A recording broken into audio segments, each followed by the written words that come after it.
अस्सलामुअलैकुम dear students, welcome to the Future Academy. आज हमने अपने सेकंड लेक्चर में जो टॉपिक स्टडी करना है वो है control system and osmo regulation. तो सबसे पहले हम लोग देखते हैं कंट्रोल सिस्टम क्या होता है। कंट्रोल सिस्टम को पिछले टॉपिक में भी, लेक्चर में भी हम लोगों ने स्टडी किया था, लेकिन उसका थोड़ा सा रिमेनिंग पार्ट जो है वो रह गया था और उसको हम लोग आज स्टडी करेंगे। और उसके बाद जो हमारा सेकंड पार्ट है वो है ऑस्मो रेगुलेशन। तो ऑस्मो रेगुलेशन को हम क्या करेंगे, साथ स्टडी करेंगे।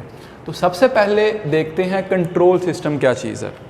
Control system, the system that control the different body functions. दो control system different body functions को कंट्रोल करता है, उसको कंट्रोल सिस्टम कहते हैं। अब लिविंग ऑर्गेनिज्म की बात की जाए तो हमारे जिस्म में hundreds of control systems present हैं जो क्या कर रहे हैं, हमारे डिफरेंट तरह के फंक्शंस को कंट्रोल कर रहे हैं।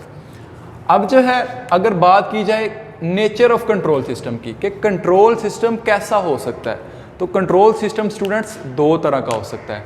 या तो वो फिजिकल हो सकता है या वो बायोलॉजिकल हो सकता है। अब फिजिकल जो होता है उसको हम लोग नॉन लिविंग भी कह देते हैं, और जो बायोलॉजिकल है उसको लिविंग कह देते हैं। तो फिजिकल और बायोलॉजिकल कंट्रोल सिस्टम जो है वो बेसिकली टाइप्स हैं कंट्रोल सिस्टम की। अब जो है इनकी एग्जांपल्स को पढ़ने से पहले हमें तीन चीज़ें पता होनी चाहिए। कंपोनेंट्स ऑफ कंट्रोल सिस्टम, तो कंपोनेंट्स ऑफ कंट्रोल सिस्टम क्या हैं उनके बारे में इनकी एग्जांपल्स को पढ़ने से पहले हमें पता होना चाहिए। तो कंपोनेंट्स ऑफ कंट्रोल सिस्टम में सबसे पहले हमारे पास आते हैं रिसेप्टर्स। सबसे पहले हमारे पास क्या आते हैं, रिसेप्टर्स। रिसेप्टर्स क्या होते हैं? रिसेप्टर्स ऐसे ऑर्गन्स हैं, ऐसे स्ट्रक्चर्स हैं जो किसी भी चेंज को डिटेक्ट कर लेते हैं, किसी भी चेंज को पहचान लेते हैं, उनको हम लोग कहते हैं रिसेप्टर्स। अब रिसेप्टर्स का दूसरा नाम है सेंसर्स और रिसीवर। इनको रिसेप्टर को सेंसर भी कहते हैं और रिसीवर भी कहते हैं। उसके बाद बात की जाए कंट्रोल सेंटर की। रिसेप्टर जो पैगाम वसूल करते हैं उसको सेंड कर देते हैं वो कंट्रोल सेंटर की तरफ। और अगर हम लोग अपनी बात करें इंसानों की, तो हमारा कंट्रोल सेंटर क्या है, ब्रेन। अब ब्रेन क्या करता है, नाम से जाहिर है कंट्रोल सेंटर है, तो कंट्रोल करेगा। ये क्या करेगा, डिफरेंट तरह की इंस्ट्रक्शंस, हदायत भेजेगा ताकि मुनासिब वक्त के हिसाब से एक्शन लिया जा सके। उसके बाद हमारे पास आते हैं इफेक्टर्स। इफेक्टर्स ऐसे ऑर्गन्स हैं जो क्या करते हैं, हमारे जिस्म में रिस्पॉन्स पैदा करते हैं किसी भी चेंज के खिलाफ, किसी भी तब्दीली के खिलाफ। जिसको रिसेप्टर ने डिटेक्ट किया था, जिसको कंट्रोल सिस्टम ने हदायत भेजी थी जिसके बारे में, उसको ये रिस्पॉन्स करेंगे। और इफेक्टर्स हमारे पास क्या होते हैं, मसल्स या ग्लैंड्स। तो दो चीज़ें हमारे पास इफेक्टर्स के तौर पे मेजरली, एक मसल्स हैं और एक ग्लैंड हैं। तो आइए देखते हैं सबसे पहले फिजिकल कंट्रोल सिस्टम, उसकी एग्जांपल को। Physical control system, non living control system. Let's suppose एक ये कमरा है, उसका टेम्परेचर हमने सेट किया हुआ है 37 डिग्री सेल्सियस पे, और यहाँ पे हमने लगाया हुआ है थर्मोस्टेट। थर्मोस्टेट क्या करेगा, इस चीज़ को कोई भी अगर टेम्परेचर में ज़रा सी भी तब्दीली आती है उसको डिटेक्ट करेगा, उसको पहचानेगा। और अब जो है यहाँ पे हमने दो सिस्टम भी अटैच कर दिए। दो सिस्टम क्या कर दिए अटैच, एक ये और एक ये। यहाँ पे हीटिंग सिस्टम और यहाँ पे कूलिंग कंट्रोल सिस्टम। अब जो है हीटिंग सिस्टम है और कूलिंग कंट्रोल सिस्टम है। अब टेम्परेचर में जब चेंज आएगा, अगर तो टेम्परेचर कम होगा तो उसको हीट चाहिए ज़्यादा होने के लिए, नॉर्मल तक जाने के लिए, तो हीटिंग कंट्रोल सिस्टम। अगर तो टेम्परेचर ज़्यादा होता है तो उसको कम करने के लिए कूलिंग कंट्रोल सिस्टम काम करेगा। तो लेट्स सपोज ये थर्मोस्टेट है। अब टेम्परेचर में आता है चेंज, टेम्परेचर चला जाता है 40 तक, 40 डिग्री सेल्सियस तक। तो थर्मोस्टेट जो है वो इस जो टेम्परेचर में चेंज आई है इसको फ़ौरन क्या करेगा, भांप लेगा और इसका पैगाम भेजेगा कंट्रोल सेंटर को। अब कौन से कंट्रोल सेंटर को भेजेगा, कूलिंग कंट्रोल सिस्टम को, कूलिंग कंट्रोल सेंटर को। तो कूलिंग कंट्रोल सेंटर जो है वो कंट्रोल सेंटर के तौर पे काम करेगा और मुनासिब क्या करेगा, ठंडक पैदा करेगा कमरे में। लेट्स सपोज वो एसी हो सकता है, वो जो है रेफ्रिजरेटर हो सकता है, कोई भी हो सकते हैं। तो वो क्या करेगा, टेम्परेचर को दोबारा 37 तक ले जाएगा। इसी तरह अगर टेम्परेचर कम होता है तो हीटिंग कंट्रोल सिस्टम जो है वो हो जाएगा, और फर्नेस जिसे जो है जो गर्माइश पैदा करने के लिए इस्तेमाल होता है वो क्या करेगा, इस टेम्परेचर को दोबारा 37 तक ले जाएगा। अब ये तो थी फिजिकल कंट्रोल सिस्टम की एग्जांपल। लेट्स सपोज हम बायोलॉजिकल कंट्रोल सिस्टम की एग्जांपल की बात करते हैं। तो बायोलॉजिकल कंट्रोल सिस्टम में क्या होता है? बायोलॉजिकल कंट्रोल सिस्टम इंसानों के बारे में। अब एक इंसान दौड़ लगाता है, लेट्स सपोज जो है इसको भी आप टेम्परेचर के हिसाब से भी कर सकते हैं। टेम्परेचर में एक इंसान का टेम्परेचर है 37, अब वो है रूम में बैठा हुआ है, उस रूम का टेम्परेचर भी है 37। अब जैसे ही वो बाहर जाता है तो टेम्परेचर हो जाता है 50। अब हमारे अंदर जो जिस्म के जिल्द के अंदर, स्किन के अंदर थर्मो रिसेप्टर्स हैं जो टेम्परेचर को डिटेक्ट करते हैं। वो क्या करेंगे? इस चेंज को फौरन भांप लेंगे, इस चेंज को फौरन डिटेक्ट कर लेंगे और भेज देंगे पैगाम फौरन कंट्रोल सेंटर को। तो कंट्रोल सेंटर क्या करेगा? कंट्रोल सेंटर हिदायत भेजेगा। अब मैंने आपको पहले बताया था कि हिदायत इफेक्टर्स जो है उनको भेजी जाती हैं, और इफेक्टर्स क्या कहते हैं? रिस्पॉन्स पैदा करते हैं। इफेक्टर जो है वो मसल भी हो सकते हैं और ग्लैंड भी हो सकते हैं। तो हमारा जो कंट्रोल सेंटर है वो पहले तो मसल्स को पैगाम भेजेगा, मसल को पैगाम क्या जाएगा कि फ़ौरन हरकत करके अंदर आ जाओ वापस, और उसके बाद ग्लैंड्स को पैगाम जाएगा। कौन से ग्लैंड्स को? स्वेट ग्लैंड्स को, जो पसीने वाले ग्लैंड्स होते हैं, जो पसीना खारिज करते हैं। तो स्वेट ग्लैंड्स क्या करेंगे? अब पसीना खारिज करेंगे, जिससे क्या होगा? कूलिंग इफेक्ट पैदा होगा और हमें ठंडक महसूस होगी। अब हमारा अगर हम ज़्यादा देर तक बाहर नहीं रहेंगे तो हमारा टेम्परेचर 37 पे दोबारा वापस आ जाएगा, लेकिन अगर हम लोग ज़्यादा देर तक रहते हैं तो इससे बुखार हो जाता है। तो ये था कंट्रोल सिस्टम। आज स्टूडेंट्स बात करते हैं ओस्मो रेगुलेशन की। तो ओस्मो रेगुलेशन क्या है? ओस्मो का वर्ड पहले भी बता चुका हूँ, इसका मतलब होता है H2O, water. Osmo regulation, mechanism of homeostasis. Homeostasis के मैकेनिज्म 3 थे: ओस्मो रेगुलेशन, थर्मो रेगुलेशन और एक्सक्रीशन।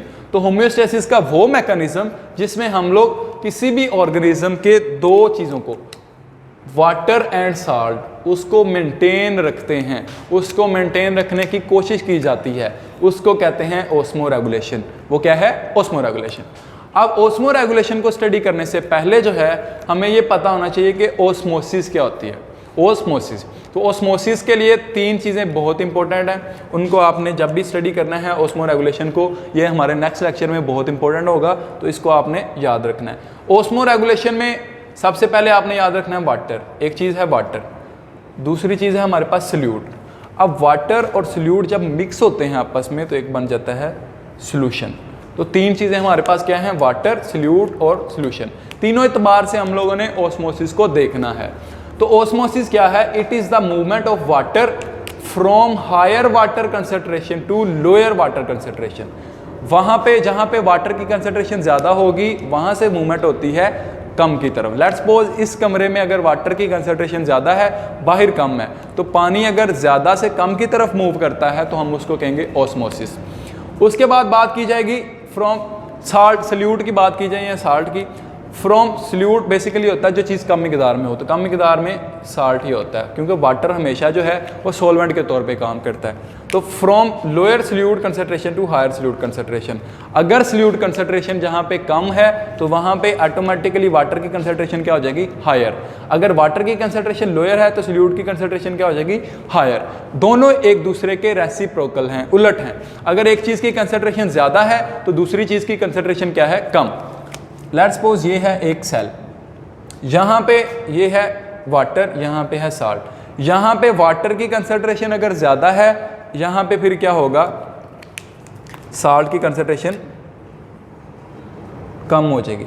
अब ये चीज़, इसके पेयर जो है इसके उलट हो जाएगा। यहाँ पे साल्ट की कंसंट्रेशन कम है, यहाँ पे साल्ट की कंसंट्रेशन ज़्यादा हो जाएगी और वाटर की कंसंट्रेशन क्या हो जाएगी? कम। अब यहाँ पे वाटर ज़्यादा है, यहाँ पे वाटर कम है, यहाँ पे साल्ट ज़्यादा है, यहाँ पे साल्ट कम है। तो जो चीज़ ज़्यादा है वो अंदर की तरफ मूव करेगी, जो चीज़ जो है साल्ट जो है वो अंदर की तरफ मूव करेगा। इसी तरह वाटर भी जो है वो क्या करेगा? अंदर की तरफ मूव करता है। जो चीज़ ज़्यादा वाटर अगर अंदर जो है वो ज़्यादा है तो वो क्या करेगा? बाहर की तरफ मूव कर जाएगा। अगर बाहर कम है बाहर की तरफ आएगा, अगर बाहर ज़्यादा तो अंदर की तरफ जाएगा। तो 2 चीज़ें हमें क्लियर होनी चाहिए कि वाटर ज़्यादा कंसंट्रेशन से ज़्यादा से लोअर की तरफ जाएगा, कम की तरफ जाएगा, और सल्यूट जो है ये साल्ट है वो कंसंट्रेशन उसकी higher to lower solute concentration. तो इसको हमने स्टडी करना है। अब यहाँ पे types of external environment. External environment की टाइप्स कितनी है? तो सबसे पहले हमारे पास जो सोल्यूशन आता है वो है हाइपरटोनिक सोल्यूशन। हाइपरटोनिक तो हाइपर का मतलब क्या होता है, हाई, ज़्यादा। टोनिक का मतलब क्या होता है, साल्ट। हाइपरटोनिक इन्वायरमेंट, स्टूडेंट्स ये बात याद रखिएगा, हम किसको स्टडी कर रहे हैं, एक्सटर्नल इन्वायरमेंट को। तो इसका मतलब ये है कि सेल से बाहर ये चीज़ें ज़्यादा हैं। हाइपरटोनिक, हाइपर मतलब ज़्यादा, टोनिक साल्ट, इन्वायरमेंट, इन्वायरमेंट का मतलब है माहौल। अब एक्सटर्नल इन्वायरमेंट, तो इसमें होगा क्या, more salt in external as compare to internal. ये तो उसकी वर्ड से ही पता चल गया हमें। हाइपरटोनिक में क्या होगा, साल्ट की कंसंट्रेशन जो है वो बाहर ज़्यादा होगी, अंदर कम होगी। उसके बाद क्या होगा, अब जब साल्ट की कंसंट्रेशन जो है वो बाहर ज़्यादा है, अंदर कम है, तो जो चीज़ बाहर ज़्यादा होती है वो अंदर की तरफ मूव करेगी। लेट्स सपोज यहाँ पे ये है साल्ट और यहाँ पे साल्ट कम है, तो ये साल्ट क्या करेगा, अंदर की तरफ मूव करेगा। अब जब साल्ट अंदर की तरफ मूव करेगा तो वाटर क्या होना शुरू हो जाएगा, कम होना शुरू हो जाएगा। तो उसके नतीजे में कैसे कम होगा, एक्सोस्मोसिस के जरिए। एक्सोस्मोसिस का मतलब क्या है, loss of water. Loss of water क्या होगा, लॉस ऑफ वाटर हो जाएगा, मतलब पानी की कमी हो जाएगी सेल के अंदर। अब एक्सटर्नल इन्वायरमेंट से साल्ट गया था इंटरनल में, तो वाटर जो है वो इंटरनल से कहाँ पे आ जाएगा, एक्सटर्नल में। As I already told you, these both salt and water are reciprocal to each other. तो ये दोनों एक दूसरे के रेसिप्रोकल हैं। साल्ट अगर ज़्यादा है बाहर तो वो अंदर की तरफ, वाटर फिर अंदर होगा ज़्यादा तो वो बाहर की तरफ। अब इंटरनल इन्वायरमेंट क्या हो जाएगा, कंसंट्रेटेड हो जाएगा। कंसंट्रेटेड कोई भी इन्वायरमेंट कब होता है, जब उसमें सल्यूट की कंसंट्रेशन क्या होती है, ज़्यादा। तो सल्यूट हमारे पास साल्ट था जो उसकी कंसंट्रेशन अंदर ज़्यादा हो गई है, तो उसके नतीजे में क्या होगा, सेल क्या कर देगा, श्रिंक कर देगा, श्रिंकेज हो जाएगी सेल की। क्यों, क्योंकि सेल की श्रिंकेज इस वजह से हुई है कि पानी जो है वो लॉस हो गया, पानी एक्सटर्नल इन्वायरमेंट में चला गया, साल्ट इंटरनल इन्वायरमेंट में आ गया। उसके बाद बात करें हम लोग हाइपोटोनिक इन्वायरमेंट की। तो हाइपोटोनिक इन्वायरमेंट, हाइपो का मतलब नाम से जाहिर है, हाइपो का मतलब क्या होता है, लो। हाइपो मीन्स लो, और टोनिक का मतलब साल्ट। अब चूंकि हम लोग इसको एक्सटर्नल इन्वायरमेंट के हवाले से पढ़ रहे हैं, तो हाइपोटोनिक का मतलब ये है कि एक्सटर्नल इन्वायरमेंट में साल्ट की कंसंट्रेशन क्या है, लो है। अब अगर एक्सटर्नल में साल्ट की कंसंट्रेशन लो है, less salt in external environment as compare to internal. अब एक्सटर्नल इन्वायरमेंट में साल्ट की कंसंट्रेशन क्या है, लो, और वाटर की कंसंट्रेशन क्या है, ज़्यादा। तो इसी तरह अंदर जो है वो साल्ट की कंसंट्रेशन क्या है, ज़्यादा, और वाटर की कंसंट्रेशन क्या है, लो। तो उसके नतीजे में क्योंकि दोनों एक दूसरे के रेसिप्रोकल हैं, एक दूसरे के उलट हैं, अगर एक्सटर्नल में साल्ट कम है तो फिर अंदर से सेल के इंटरनल इन्वायरमेंट से साल्ट बाहर आएगा, ताकि इसकी जो लेस है इसको जो है मजीद मोर किया जा सके। और इसके नतीजे में क्या होगी फिर, endo osmosis. Endo mean inside, osmosis water का फ्लो, वाटर अंदर जाएगा, तो उसके नतीजे में क्या होगा, सेल टर्जिड हो जाएगा, सेल फूल जाएगा। जब वाटर अंदर बहुत ज़्यादा हो जाएगा सेल फूल जाएगा। और अगर सेल के सोल्यूशन की बात की जाए तो सोल्यूशन जो है वो डाइल्यूट हो जाएगा, पतला हो जाएगा, क्योंकि पानी जो है वो अंदर मूव करके गया है। लेट्स सपोज ये है हमारे पास एक्सटर्नल इन्वायरमेंट और ये अंदर है इंटरनल इन्वायरमेंट। अब होगा क्या, अगर यहाँ पे साल्ट की कंसंट्रेशन क्या है, कम है, यहाँ पे फिर क्या होगी, ज़्यादा होगी। अब अगर यहाँ पे साल्ट की कंसंट्रेशन कम है तो आपको पता होना चाहिए कि फिर कौन सी चीज़ ज़्यादा है, यहाँ पे वाटर, और वहाँ पे क्या कम है, वाटर कम है। अब जो चीज़ जहाँ पे ज़्यादा है वो वहाँ से मूव करेगी कम की तरफ, तो वाटर यहाँ ज़्यादा है, वाटर मूव करेगा अंदर की तरफ, साल्ट अंदर ज़्यादा है वो मूव करेगा बाहर की तरफ। अब जब वाटर अंदर ज़्यादा हो जाएगा तो सेल फूल जाएगा, टर्जिड हो जाएगा, और बहुत ज़्यादा चांस होते हैं कुछ एनिमल्स में कि जो टर्जिडी है वो सेल को ब्रस्ट कर दे, सेल फट जाए। तो जो है ज़्यादा हाइपोटोनिक इन्वायरमेंट भी सेल के लिए अच्छा नहीं है, और ज़्यादा हाइपरटोनिक इन्वायरमेंट भी सेल के लिए अच्छा नहीं है। इसमें सेल श्रिंक हो जाता है, इसमें सेल टर्जिड हो जाता है, दोनों चीज़ें ही जो है वो सेल के लिए नुकसानदायक है। तो फिर एक नॉर्मल जो ओस्मो रेगुलेटेड फॉर्म है उसकी तरफ हम लोग जाते हैं, वो क्या है, इन्वायरमेंट, आइसोटोनिक इन्वायरमेंट। कौन सा इन्वायरमेंट है, आइसोटोनिक। तो आइसो का मतलब होता है सेम, क्या है, सेम। टोनिक का मतलब क्या है, साल्ट या सल्यूट, तो सेम। मतलब कि एक्सटर्नल इन्वायरमेंट का सल्यूट जो है वो इंटरनल इन्वायरमेंट के सल्यूट के क्या है, इक्वल है। तो अगर सल्यूट इक्वल है तो साल्ट भी क्या होगा, इक्वल, और उसके अलावा जो वाटर है वो भी क्या होगा, इक्वल होगा। तो इसमें सेल क्या होगा, कौन सी हालत में होगा, नॉर्मल हालत में होगा। और ये जो है ये कंडीशन ऑस्मो रेगुलेटेड कंडीशन है, ये नॉर्मल कंडीशन है, इसमें सेल अच्छी तरह से अपने फंक्शंस परफॉर्म करता है। तो स्टूडेंट्स अगर बात की जाए why osmoregulation is important, question है कि ऑस्मो रेगुलेशन इंपॉर्टेंट क्यों है, तो सबसे पहले because it prevent organisms from, prevent करती है, बचाती है ऑर्गेनिजम्स को श्रिंकेज से बचाती है जो कि कहाँ पे था, हाइपरटोनिक एनवायरनमेंट में था, और टर्जिटी से बचाती है जो कि किस में था, हाइपोटोनिक एनवायरनमेंट में था। तो ये जो है उसमें रेगुलेशन इस वजह से ज़रूरी है, ना सेल में पानी की कमी हो ना सेल में पानी की ज़्यादती हो, दोनों चीज़ें ही सेल के लिए नुकसानदेह हैं। Okay students, thanks.